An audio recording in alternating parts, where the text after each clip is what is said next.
Dak, I read something the other day that you don't think about contracts, you don't think about the money, you think only about getting ready to play football. Is that true? Very true. Really? How do you not think about the money that's about to come your way? All that stuff is going to take care of itself. I mean, I've got some money in the bank right now.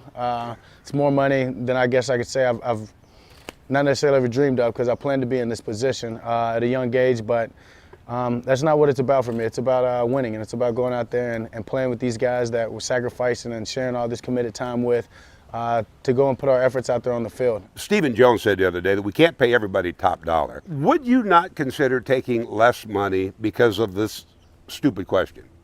What can you buy for, say, $30 million a year that you can't buy for $24 million a year? I've got to ask those people that got that money. And find out? And then I'll have an answer for it. Okay, now I'll go to the football. Your numbers took a bit of a dip after your rookie season and then bounced back last year.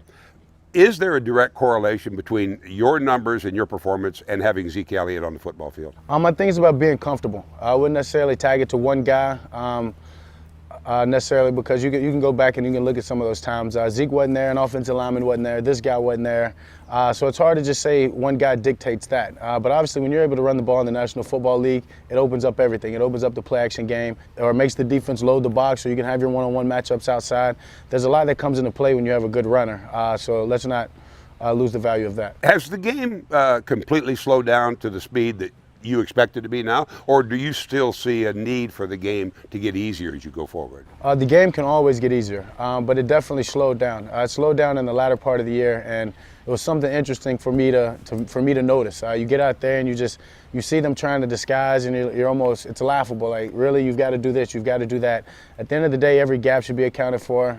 Every zone, somebody has to be taken into account there. So it's a lot that goes into it, and just more reps at it, the easier you see it and the faster it's able to recognize, and I'm getting to that point. In Troy Aikman's, and you know Troy Aikman, right? I do. In Troy Aikman's third year as a starter, they won a playoff game and then they lost in the divisional round.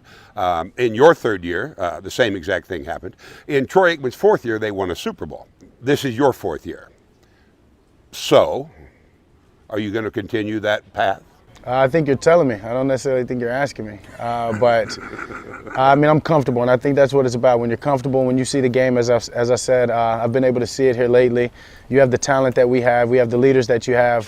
It's real. It's real. It's the chance that we've put ourselves, the front office has put this team and this organization in a really good spot. Now it's time for us to go out here on this football field and make sure we're taking care of our business on and off the field to put ourselves in that best position to do exactly that. So if you do win a Super Bowl, will you and the team go to the White House? That's far away, obviously. That's very far away.